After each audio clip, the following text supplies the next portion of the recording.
She wasn't crying. That's what stopped him. Any other child barefoot, February, Chicago, ribs showing through a soaked red dress would have been screaming, begging, dissolving on the pavement outside the most expensive restaurant in the city.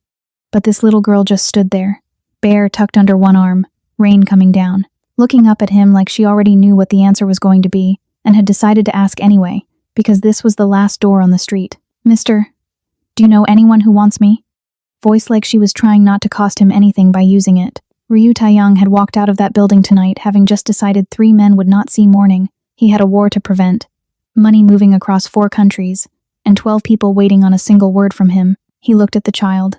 Then he looked at the guard beside her, the one whose hand was still half raised to shoo her away. The guard lowered his hand. Slowly, the look on Ryu's face had explained everything that needed explaining. Ryu crouched until his eyes were level with hers. Behind him, 4 of the most dangerous men in Illinois stood motionless in the sleet because not one of them had ever seen their boss kneel, for anything, for anyone. "What's your name?" She studied him the way children who've been hurt study adults, not the face, but the thing living behind it. "Nala."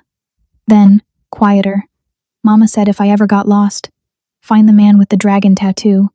She said he'd be the only one who'd want me." As he shifted his weight, his shirt cuff slid back, coiled around his wrist, ink black and precise, the tail of a dragon. Nala's eyes went wide. She didn't pull away. She reached out one frozen finger and touched it. 5 years since a woman he didn't deserve had pressed her hand against his bleeding side, told him to run, and died in an alley 3 blocks from where he was currently kneeling in the rain. 60 months carrying a debt with no address, until a 6-year-old just delivered it herself. He stood, removed his coat, wrapped it around her in one motion, no hesitation, no ceremony, and looked at his head of security over the top of her head. "Tell Chef Cho, and find out what size shoes she wears." He extended his hand, palm up. She looked at it for 3 seconds. Then she placed her small, cold fingers into his, tucked her bear tighter under her other arm, and walked through the golden doors of obsidian, his coat dragging behind her on the floor like a train. Nobody spoke, because every man on that sidewalk understood, without being told, that the 60 seconds that just happened had changed everything. The elevator doors opened directly into the penthouse. Nala had never been in an elevator before. She'd spent the entire ride up pressing her palm flat against the mirrored wall, watching her own reflection like it belonged to someone else. A girl in a man's coat, barefoot, bare in her arms, riding a golden box into the sky. She hadn't said a word. Neither had Ryu. Now she stepped out and stopped. The penthouse sprawled before her like something from a world that didn't know hers existed. Floor-to-ceiling windows wrapped the entire space. And beyond the glass, Chicago burned with light towers, bridges, the dark ribbon of the river cutting through it all like a scar. Rain streaked the windows in long silver lines. From up here, the storm looked almost beautiful, almost. Nala looked down at her bare feet on the warm marble floor, then back up at the city. She took one step forward, then another, until she was standing directly at the glass, her breath fogging a small circle against it, the bear pressed to her chest. Ryu watched her from the elevator threshold. He had stood in this penthouse 10,000 times, had made decisions here that moved markets, ended careers, buried men who had made the mistake of underestimating him. He had never once looked at the view. He looked at it now, through her eyes, and it was different. His head of security, Jin Ho, appeared at his shoulder, low voice, professional tension. "Sir, the council won't accept this. The syndicate has rules about outside attachments. I know the rules. You wrote the rules. I know that too." Jin Ho said nothing for 3 seconds. Then, "What do you want me to tell them?" Ryu watched Nala press one finger against the glass, tracing the outline of a distant bridge. "Tell them the rules changed. Tonight." Jinho exhaled through his nose, not quite a sigh, not quite agreement, and walked away to make calls that would keep 12 powerful men from doing something they'd regret. Chef Cho arrived before the Juk did. She was 63 years old, 4 feet 11, and the only person in the building who spoke to Ryu Taeyang without measuring every word first. She had fed him since he was 19 and had nothing. She had outlasted 3 wars, 2 betrayals, and 1 assassination attempt that had taken out half his kitchen staff. She was, by every practical measure, the most fearless person in the syndicate. She took one look at Nala, standing at the window, and made a sound in the back of her throat, something between fury and heartbreak, that said everything about the bruise on the child's cheek and the dress that had no business being worn in February. She crossed the room, crouched down, and spoke in a voice that could have softened concrete. "Aigu, look at you. Come with Cho." Nala turned, looked at her carefully. Then and Ryu caught this. Filed it somewhere important. She looked back at him first. A quick glance. Checking. He gave the smallest nod. She went with Chef Cho. 40 minutes later, the bear was propped against a pillow on the guest bed. Nala sat at the kitchen island in an oversized sweatshirt that came down to her knees, her hair wrapped in a warm towel, her feet finally covered in socks 3 sizes too large. Chef Cho set a bowl of juk in front of her, white rice porridge, soft and steaming, with a soft-boiled egg nested in the center and a few drops of sesame oil pooling at the surface. Simple, gentle, the kind of food built for people who needed to be eased back into the world. Nala stared at it. Chef Cho sat across from her, folded her hands, and waited. Ryu stood at the edge of the kitchen, watching. Nala picked up the spoon, dipped it, brought it to her lips. Her eyes closed briefly, involuntarily, the way they close when something catches you off guard and you need a second to absorb it. Then, carefully, methodically, she began eating. She'd made it halfway through the bowl when Ryu saw her hand move under the counter.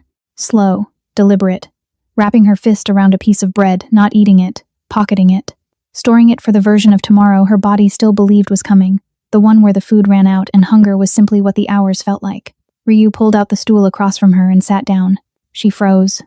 He reached into the breadbasket, took a piece, ate it slowly, without theater, without making it mean anything. Then he pushed the basket to her side of the counter. "Take as much as you want. There's always more. You don't have to save anything here, Nala." Something moved through her expression, complicated, private, too large for her face to fully contain.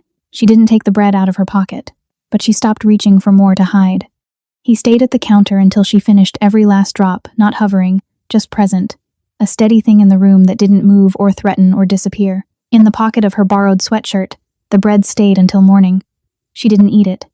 She just needed to know it was there. 3 days passed before Nala spoke at the dinner table, not because she was mute. Ryu had heard her small sounds, mostly. A question murmured to Chef Cho about whether the porridge would be there tomorrow. A soft word to her bear in the dark hours before dawn when she thought the penthouse was sleeping. Once, briefly, a sound that might have been humming, stopping the moment footsteps passed the door. She had a voice. She just deployed it the way someone deploys something precious sparingly, only when the cost had been calculated. What she did instead of speaking was watch. She watched everything. The way Jinho checked the elevator before Ryu stepped into it. The way Chef Cho tasted every dish twice before it left the kitchen. The way the 2 guards at the stairwell entrance changed positions every 4 hours without being told. She sat in corners, back against the wall, bear in her lap, cataloging this world with the systematic patience of a child who had learned that understanding your environment was the difference between safe and not safe. Ryu noticed. He said nothing about it. He simply made sure that everything she observed was worth observing. On the 4th evening, Chef Cho made doenjang jjigae, fermented soybean paste stew, thick and dark, with tofu and zucchini, and a depth of flavor that took all day to build. The smell moved through the penthouse 2 hours before the food was ready. Dense, warm, ancient in the way that only fermented things are ancient, carrying the comfort of 1,000 Korean kitchens across 100 years. Nala appeared in the kitchen doorway 40 minutes before dinner. She stood at the threshold with her bear and watched Chef Cho work, and Chef Cho, wise enough to know that an invitation would be the wrong move, simply kept stirring and began narrating in a low, unhurried voice, the way a person talks to a small animal they want to stop being afraid of them. "Doenjang, you let it age. The longer it sits, the stronger it becomes." A pause. Good things usually work that way. Nala said nothing, but she took 1 step into the kitchen. Chef Cho kept her eyes on the pot. By the time dinner was ready, Nala was sitting on the counter 3 feet away, watching the ladle move. The table was set for 2. Previously, Ryu had eaten alone, always alone, by preference and by the particular loneliness of men who have made themselves impossible to sit with. But tonight Chef Cho had set 2 places without being asked, and disappeared with the efficiency of someone who had already decided how the evening would go. Nala stood at the edge of the dining room. Ryu was already seated, jacket off, sleeves rolled to the elbow. He had a document open beside his plate habit, the inability to occupy a room without working, but he closed it when she appeared. He gestured to the chair across from him. She came, slowly, pulled herself up, settled her bear against the table's edge, and looked at the bowl in front of her. They ate in silence. But it was a different silence than before, not the silence of avoidance, not the careful quiet of 2 people managing distance. It was the silence of two people who had independently decided that the room was safe enough to simply exist in. Halfway through the meal, it happened. Ryu saw her hand move beneath the table, the same motion as the first night, slow, practiced, invisible to anyone not paying the specific attention he paid to everything. Her fingers closed around a piece of rice cake, moving it toward the pocket of her sweatshirt, pale yellow now, the correct size, a small embroidered flower on the sleeve. He let her finish the motion. Then he stood, walked to the kitchen, and returned with a small container-fitted lid, the kind that closed securely and kept things fresh. He set it beside her bowl without comment. She looked at it. He sat back down, picked up his spoon. "Chef Cho makes too much," he said, eyes on his bowl. "Someone should take the extra, otherwise it gets wasted. You can fill it before bed. Whatever you want. It'll be there in the morning." He didn't look at her when he said it, kept eating like a man, commenting on the weather offhand, unimportant, requiring no response. Under the table, slowly, Nala's hand came back up empty. She placed the piece of rice cake back on her plate. And then she ate it. Right there, at the table, in the present tense. Like a child who believed, for perhaps the first time, that the present tense was a place worth eating in. He reached over and placed one more piece in her bowl. She didn't flinch. She ate that one too. That night, before she slept, she filled the container. Not because she didn't believe him, but because old fear doesn't vanish in 4 days. It just learns, slowly, that it might be wrong. The pendant landed on Ryu's desk at 7 in the morning. Nala had placed it there herself, set it down beside his coffee cup, with the deliberateness of someone who had been turning a decision over for days, then retreated to the doorway and stood watching him with her bare pressed to her chest. Thin silver chain, one link separated from the clasp. Small circular medallion, no larger than a thumbnail. On its face, a sun with 8 rays, a symbol that meant nothing to most people and everything to the right ones. The chain had snapped cleanly. She had been carrying it broken, holding the 2 pieces together in her palm while she slept. He turned it over. On the reverse, 2 initials engraved in script so small, he had to bring it close. S.K. Soo Yun Kim. He set it down, kept his face exactly where it was. "It broke," Nala said from the doorway. "Mama said not to lose it. Leave it with me." She looked at the pendant. Then, at him. "You'll give it back?" "Yes." 3 more seconds of that ancient, measuring look. Then she turned and padded back down the hallway, the bear's worn arm trailing against the wall. He opened the bottom drawer of his desk and removed a leather roll of fine tools. He had learned to work with his hands long before he learned to work with power in the early years, when there was no money for repairs. "You fixed what was broken yourself." He spread the tools on the desk, picked up the chain. The flashback didn't announce itself. 5 years ago. A different rain. An alley off Fulton Street, the smell of wet concrete and copper. He had been shot twice, once through the side, once through the arm. Not immediately fatal. The kind of wounds that become fatal when a man sits down and decides to stop. She found him against the wall. 30 years old. Slight frame. Natural hair pulled back, wearing a jacket 2 sizes too large over clothes that said she hadn't slept in 2 days. She moved to him without hesitation, without flinching, pressing both palms against his side with the focused precision of someone who had trained for this moment specifically. "How many are behind you?" 4. Maybe 5. "How far back?" 1 minute. Less. She didn't panic. She assessed the alley, the exits, the distance, the math of it with the eyes of someone who understood that panic was a luxury she couldn't afford tonight. "Who are you?" he said. She didn't answer that. She pulled him upright instead, took his weight across her shoulders, and moved. She knew every exit, every shadow, every door. She had mapped this alley before tonight, and he understood then that this was not an accident. None of it was an accident. Not her presence, not her preparation, not the specific knowledge in her hands. 3 blocks. She got him 3 blocks before the sound of footsteps changed everything.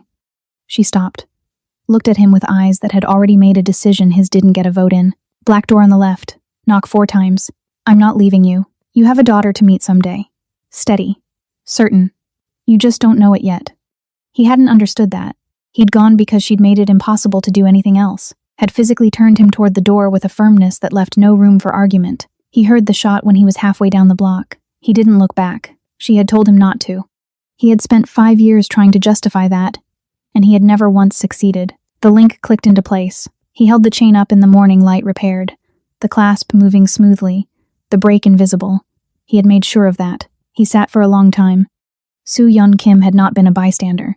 She had been inside the Baekho clan's foster system for 2 years before that night, documenting, building a case that nobody in any official capacity had been willing to receive.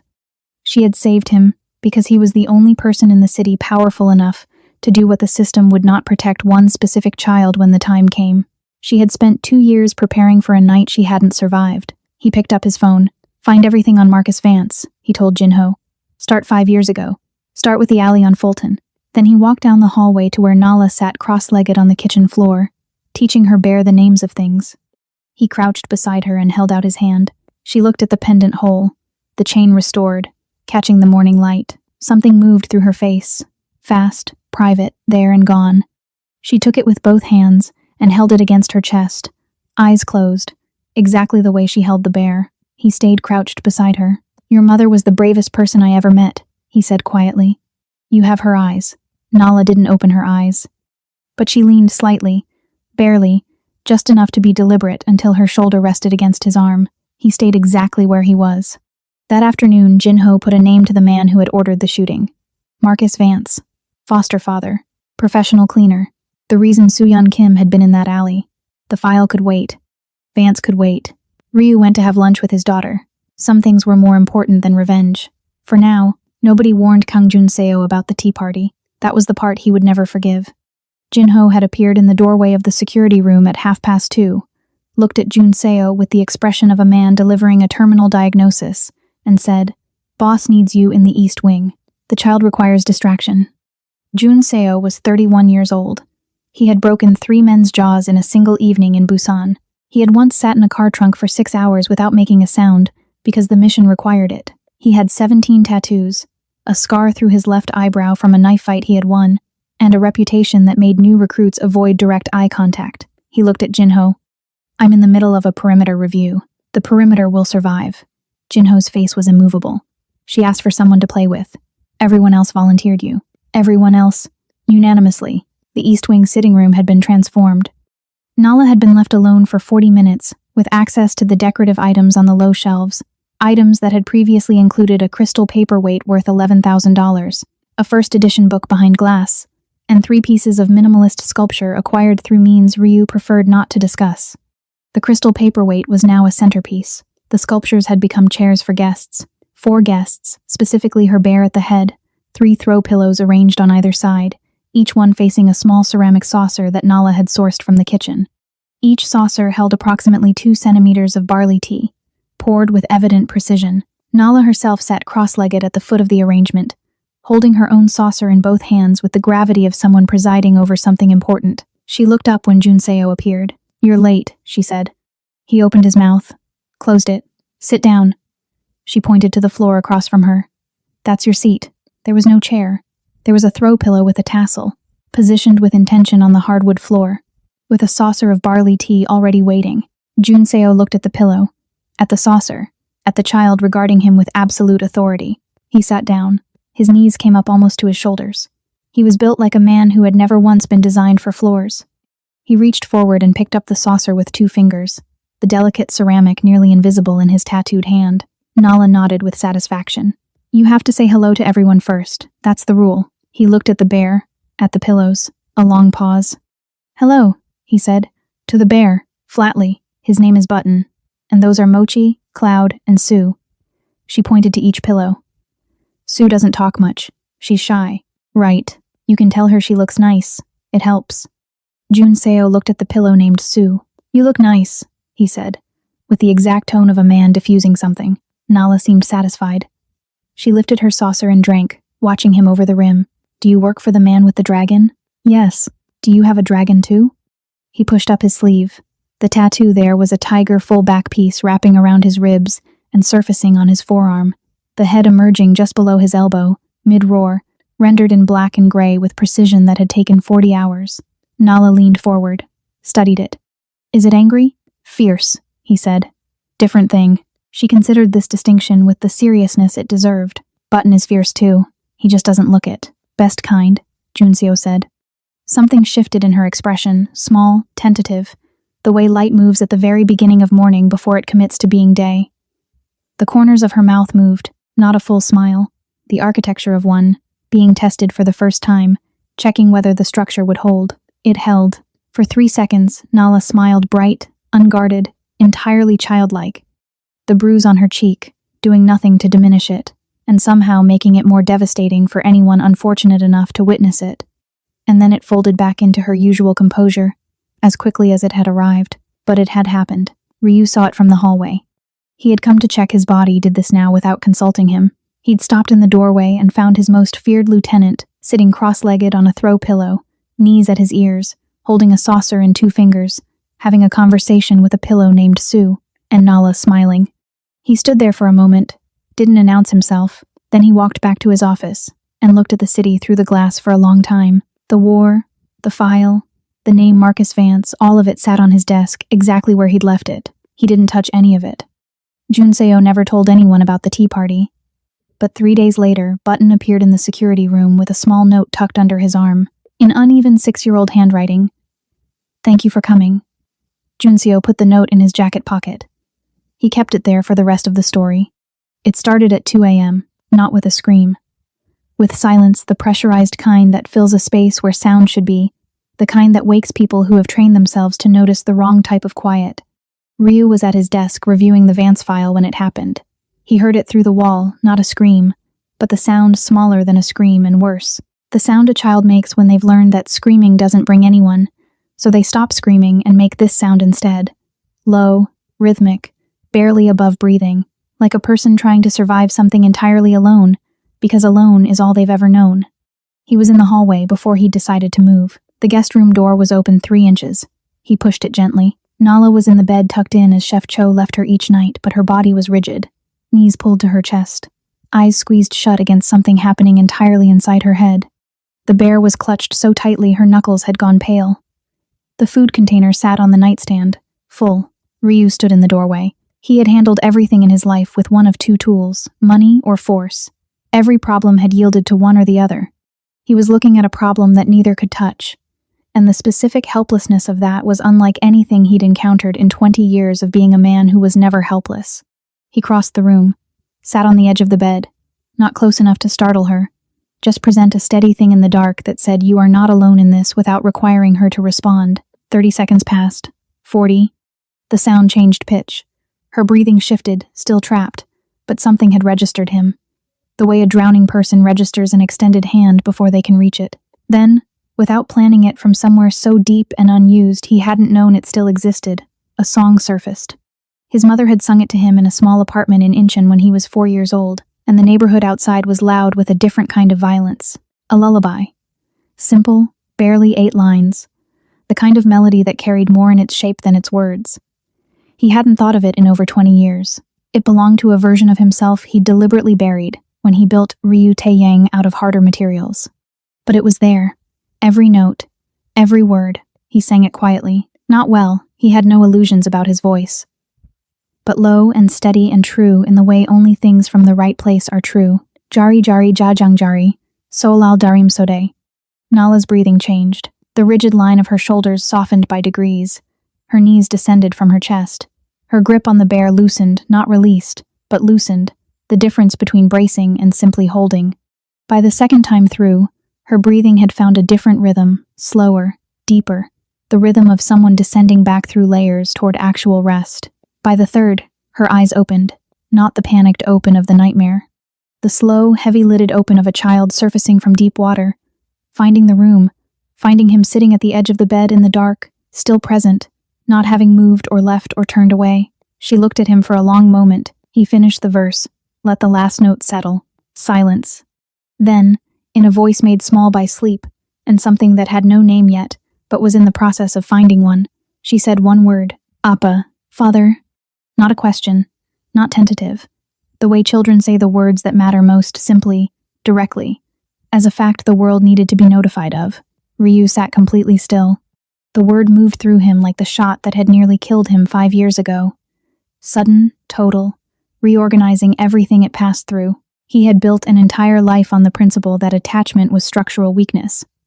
That love was a door left unlocked in a house full of enemies. He looked at this child, 6 years old, bare in her arms, eyes already closing again. Satisfied, the nightmare dissolved. her body finally trusting the room enough to let go. He stayed until her breathing deepened completely. Then he reached over and adjusted the blanket carefully, without waking her, and sat in the dark for a long time afterward, not reviewing the Vance file, not planning, not working, just sitting in a room where a child slept safely, in a silence that felt, for the first time in 20 years, like exactly enough. He never told anyone she'd said it, but Jinho noticed the next morning that the Vance file had moved from the desk to the safe. Some words, once spoken, changed the architecture of a man permanently. Appa. He carried it like the pendant close, private, worth more than anything else he owned. Marcus Vance liked to be seen. This was the first thing Jinho's surveillance report established, not a conclusion, just an observed pattern. Vance ate at visible restaurants, drove visible cars, wore the kind of suits that announced money without specifying its origin. He moved through Chicago's near North Side with the ease of a man who had decided, at some point, that the best camouflage was confidence. He was 51 years old. Former Illinois Department of Children and Family Services supervisor, retired 6 years ago, under circumstances that 3 separate internal reviews had declined to examine closely. Currently licensed as an independent foster care contractor, one of 14 such contractors in Cook County, the only one who had never lost a placement to a formal abuse investigation, despite 6 complaints in 4 years. Each complaint buried. Each burial authorized from above by someone whose discretion Vance had purchased and maintained with the patience of a man who thought in decades. Jinho put the surveillance package on Ryu's desk on a Monday morning. Ryu read it across 2 hours, in between a call with the syndicate's financial counsel and a meeting about the Baek-ho clan's recent territory movements on the south side. He read it the way he read everything, completely, without skipping, building the picture incrementally. By the time he reached the final page, his coffee had gone cold, and the meeting had been postponed twice by people wise enough to read the room through a closed door. The final page contained 3 photographs. The first was Vance, at the restaurant Jinho had been watching for a weak corner table, bourbon, the body language of a man who had decided fear was no longer a productive operating posture. The second was Vance meeting a man identified as Lieutenant Bay of the Baek-ho clan in a parking garage on West Monroe. The meeting lasted 11 minutes. Vance left carrying an envelope. The third photograph was Nala. A file photograph, the kind taken upon placement entry. She was wearing a gray shirt, 2 sizes too large. Her hair was uncombed. She was looking at the camera with the expression Ryu now recognized as her default setting before the penthouse. Absolute, practiced neutrality. The face of a child who had learned that expressions cost something. In the bottom corner of the photograph, handwritten in red pen, was a number, a dollar amount. Ryu looked at that number for a long time. Then he closed the folder, stood up, and stood at the window for a while doing nothing visible. When he turned back, his face was completely composed, and his eyes had the specific quality that Jinho, in 8 years of working for this man, had learned to identify as the most dangerous state he ever entered. Not rage, not cold calculation, but something beneath both of those. Something that had finished deliberating and moved into a register that had no more use for emotion, because emotion was no longer the relevant tool. He picked up his phone, put a full surveillance team on Vance, every hour. I want to know when he sleeps. He paused. And Jinho. Find Grace Ellison, the DCFS caseworker who filed the reports on Vance's placement. Find her tonight and make sure she's somewhere he can't reach. The box arrived the following Tuesday. Service entrance. 6 a.m. A courier who didn't exist. No ID, no plates, no face. The cameras managed to capture clearly. Plain box. Ordinary tape. Addressed to Ryu Tae-young by name. Vance wasn't afraid. That was the message. Before the box was even opened, Jinho brought it upstairs in gloved hands. Ryu was at breakfast with Nala rice porridge, barley tea, the food container already filled and sitting in its place on the counter because she filled it every morning now as well as every night. Jinho appeared in the doorway. Ryu read his face in under a second. Finish your rice, he told Nala. Calm, unhurried. She looked at Jinho. At Ryu. Back at her bowl. She finished her rice. The box contained a finger belonging to Grace Ellison, the caseworker who had tried to help Nala 3 times, and been buried 3 times. She was alive. Jinho confirmed that within 4 minutes, Ryu had her moved to a private facility in Naperville before noon. Beneath the finger, a note card. 6 words. Give us the girl, or we burn. Ryu read it once. Set it on the desk beside the surveillance photographs, beside the dollar amount written in red pen on a file photograph of a 6-year-old in a gray shirt. He looked at all of it together. Then he picked up his phone and called Jinho. 7 o'clock. Everyone. War room. He looked at the window. At the city doing its indifferent morning outside. And tell Chef Cho to keep Nala in the kitchen today. Something is baking. She should help. He set the phone down. Somewhere in this city, Marcus Vance was finishing his breakfast. Confident, visible, certain he had found the pressure point that would crack the Sundragon's foundation. He had found it. He had simply misunderstood what pressure points do to men who have already decided they have nothing left to lose except one thing. And that one thing was currently in the kitchen helping Chef Cho measure flour, asking questions about why bread needed to rest before it could be baked. Because it's been through something hard, Chef Cho said. It needs time before it's ready to become what it's supposed to be. Nala considered this, her small hands white with flour. Like people? Chef Cho looked at her for a moment. Exactly like people, she said. They came at midnight. Not from the front. The Baekho clan didn't come from the front that was for soldiers and statement makers, and the White Tigers were neither. They were technical, methodical. The kind of organization that treated violence the way an engineer treats a load-bearing problem. Identify the structure, find the weakness, apply precise force at the exact point that causes total collapse. They came from 3 directions simultaneously: service entrance, parking structure, roof access via the adjacent boutique hotel, whose security system had been quietly compromised 72 hours earlier by someone who understood that the best sieges begin long before anyone fires a shot. Ryu's system flagged all 3 at 11:58 p.m., 2 minutes of warning. They're early, Jinho said, appearing at the war room door. No, Ryu was already moving. We were late noticing. He looked at Junseo. The vault. Now, Nala was asleep when Junseo came for her. He crossed the room in the dark and put one hand gently on her shoulder. She woke immediately, not groggy, fully present in under a second. Children who've lived in dangerous homes don't ease into waking. They arrive there all at once. She looked at his face, read it, didn't ask questions. She picked up Button, took his hand. He moved her through the penthouse quickly past the kitchen, where Chef Cho waited at the elevator with a bag over her shoulder. Her face arranged into the calm of a woman who had survived worse. Past the dining room where 2 nights ago they'd played cards on the floor. Past Ryu, who stood at the war room door in all black, phone to his ear, issuing instructions in a voice so low, and even it sounded like a man confirming a reservation. Nala stopped when she saw him. Junseo felt her hand tighten. Ryu ended the call, looked at her, crouched down.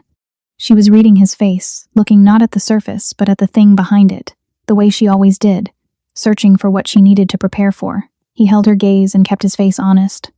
I need you to go with Junseo. There's a safe room. You'll be inside with Chef Cho. The door is 8 inches of steel, and nothing in this building can open it except me. Where will you be? Here.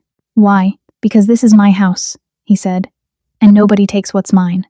She looked at him for 3 full seconds. Then she reached out and pressed her small palm flat against his chest, directly over his heart. The way she pressed her palm against the cold window glass to feel what was on the other side. He stayed completely still. She took her hand back, tucked Button tighter. Don't get shot, she said. I'll do my best. She went with Junseo. The Dragon's vault sat beneath the building's foundation, reinforced concrete, independent air supply, its own power source, stocked for 72 hours. Built 3 years ago for a contingency Ryu had hoped would never arrive. Junseo sealed the door at 11:59 p.m. Inside the vault, Nala sat cross-legged on the floor with Button in her lap.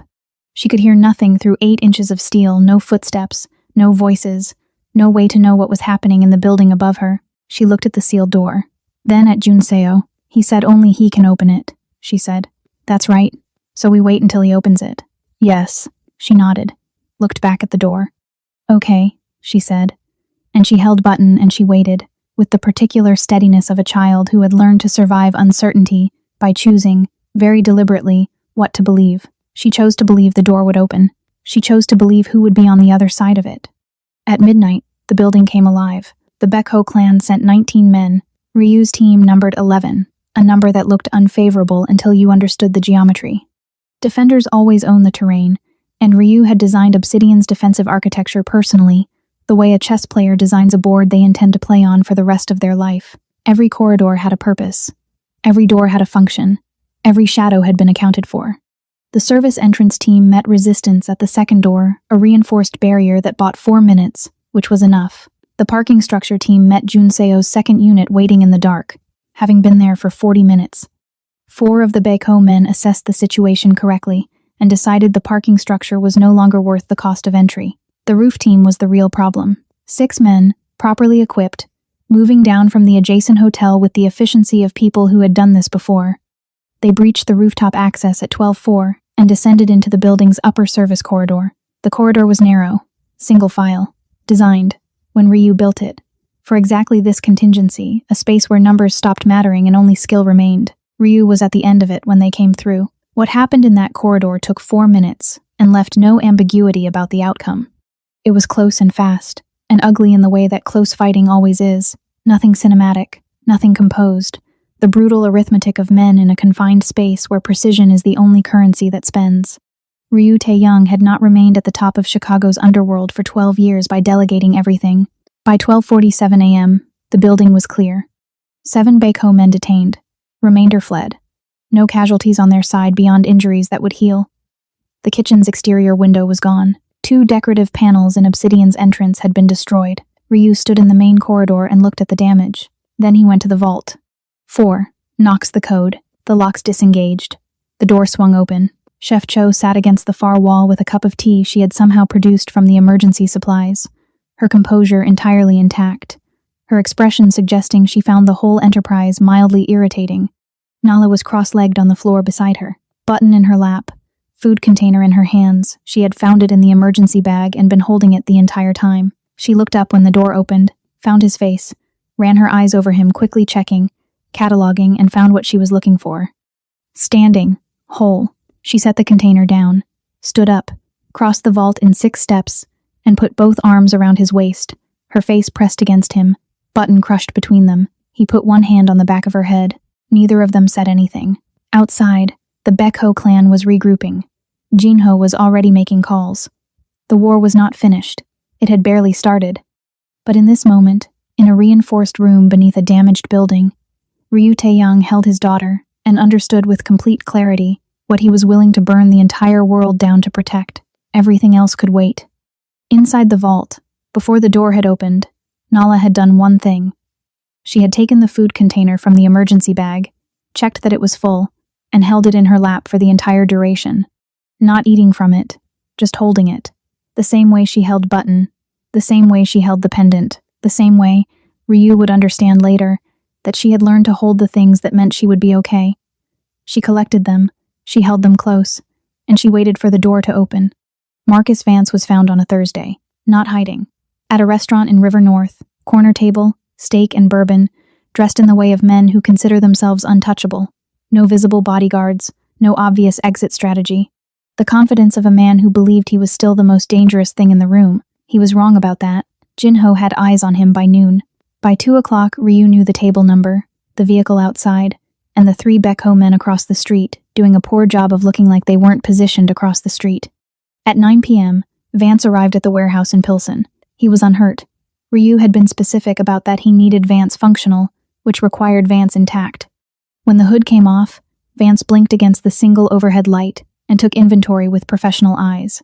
Exits, number of men, distance to Ryu, who sat across from him at a plain metal table. Between them, open, the surveillance briefcase, photographs, documents. The operational infrastructure of the Baekho clan's foster system pipeline children moved like inventory, each placement a transaction. 7 years of it running beneath a city that preferred not to look too closely at what happened to children. Nobody was loudly looking for. Vance looked at the documents. "You went through my property," he said. "I did. That's not admissible. I'm not a court. I'm something considerably less patient." Vance recalibrated. The mental movement of a man understanding that the conversation he prepared for is not the conversation he's in. "What do you want?" Ryu reached into the briefcase and produced a document that had not come from Vance's files. Clean pages, legal formatting, 2 bookmarked signature lines. He placed it on the table and turned it to face Vance. An adoption agreement. Formal, complete, prepared by a family law attorney whose discretion had been confirmed before engagement. Every field filled, every legal requirement satisfied. Nala Soo-yeon Kim on the first line, Ryu Tae-young on the second. "You're serious," Vance said. "I've never been anything else. I signed this, the Baekho clan." "The Baekho clan," Ryu said quietly, "is no longer a variable in your calculations. Their pipeline documentation is currently being reviewed by 3 federal contacts who find child trafficking considerably more interesting than whatever the Beko clan has been paying them to overlook. By the time you leave this room, their operation in this city is finished. He let that settle. You called her merchandise, he said. Still low. Still even. The voice of a man conducting a meeting, which was somehow worse than any other register he could have used. You assigned her a value. You moved her through a system designed to consume children the city had decided not to protect. And when she ended up somewhere you couldn't reach her, you sent body parts to my building as a negotiating position. He picked up the pen, set it beside the document. I call her daughter. I have called her that since the night she stood barefoot in the rain and asked a stranger if anyone wanted her. Only one of us leaves this room having given her something real. Vance looked at the pen, at the document, at Ryu. The overhead light hummed. Outside, a train moved through Pilsen on elevated tracks, the sound arriving and departing like punctuation. Vance picked up the pen. He signed. Ryu collected the document, examined the signature. Then he stood, buttoned his jacket, and looked at Vance one final time. She checks under her bed every night, he said. Both sides, twice. That's what you left in her. I'll spend the rest of my life replacing it. He walked to the door, stopped with his hand on the frame. Be grateful I needed your signature. Then he left. The drive back took 20 minutes. Ryu held the adoption document the entire way. Not reviewing it.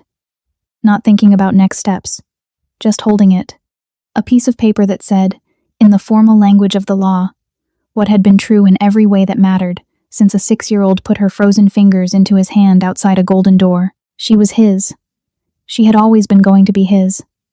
Soo-yeon Kim had known that before either of them did. 3 months later, Ryu Tae-yang wore a yellow shirt to the park. Not by choice, or rather, not by his choice.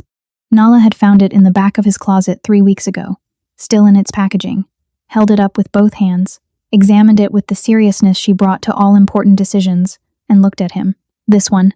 I don't wear yellow. You should. She tilted her head. It looks like the sun. You're the sun dragon. It makes sense. He had worn black the next day, and the day after. But this morning, without discussion, he'd opened the packaging.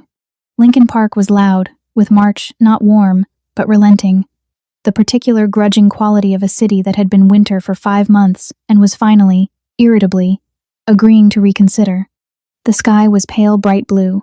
Children moved across the grass in the chaotic way of small people who have been kept inside too long. Nala walked beside him with button under her arm and new white shoes on her feet, a small embroidered sun on each toe. Chef Cho's selection, presented with the gravity of a jeweler offering something important. She looked at them periodically as she walked. The way people look at things they're still getting used to owning. They found a bench near the lake. Ryu sat. Nala climbed up beside him, settled button on her other side, and looked out at the water. It's big, she said. Yes. Bigger than the river? Much bigger. She considered this. Can you own a lake? No. Good, she said, with a satisfaction suggesting she'd already decided lakes should belong to everyone or no one, and was pleased the world agreed. He looked at her. 3 months. 94 days since the rain and the pendant and the coat dragging on the floor. In that time she had learned that food was permanent, that doors didn't mean danger, that a room could be entered and exited freely without calculating the cost.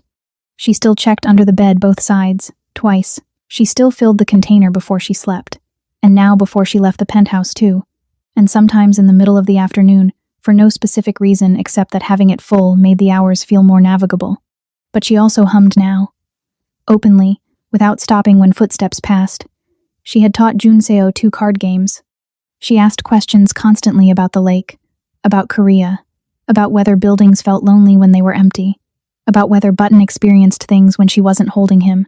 She was, in the language of people who study such things, beginning to attach. In the language of everyone else, she was becoming herself. Appa. He looked down. She was still watching the lake, her legs dangling off the bench. What happened to my mama? The question arrived the way the important ones always do without warning, in the middle of something ordinary, at the precise moment when a person has finally accumulated enough safety to ask it. He had prepared for this, had turned the answer over for weeks, finding the version that was true and scaled for a child without being scaled down to dishonesty. Nala had been lied to by enough people who thought they were protecting her. She was very brave, he said. She worked to protect children who needed protecting, and she got hurt doing that work. Did it hurt her? At the end? I don't think it did. Not for long. Were you with her? I was close. Not close enough. A pause. That's something I'll carry for the rest of my life. Nala absorbed this with the stillness that meant she was filing it carefully, finding the right place for it in the architecture of what she understood. She knew you'd find me, she said. Not a question. Yes. She made sure of it. She was smart. The smartest person I ever met, he said. You have her eyes. Something moved through Nala's face, private, deep. The movement of a thing being placed somewhere permanent and precious. She leaned sideways until her head rested against his arm, her legs still swinging, button held loosely now instead of tightly. He stayed completely still, let her weight settle against him. Around them the park continued, children running, the lake doing its indifferent gray-green thing at the edge of everything. Chicago moving through its morning with complete indifference to the fact that something important was happening on a bench near the water. After a while, Nala sat up and reached into the bag for the food container, opened it, took out a piece of rice cake and ate it right there, in the present tense, looking at the lake. Then she held the container out to him. He took a piece. They sat like that, a man in a yellow shirt, and a girl with a worn bear and a container of food between them, while the city moved and the lake held its opinion, and the pale March sun did its best with what it had. It was enough. It was, by every measurement, that actually mattered. Everything. The adoption was finalized on a Friday. Nala Su-yeon Ryu. She had chosen to keep both names, her mother's and his, and nobody who understood either name had anything to say about that except yes. That evening, Chef Cho made a feast nobody had asked for and everyone needed. Junseo came with a gift, a new bear, identical to Button, still tagged. Nala thanked him gravely, placed it beside Button on her pillow, and informed him its name was Sue. After the shy pillow, Junseo put his hand over his mouth and looked at the ceiling for a long moment. Then he sat down and had dinner with his family.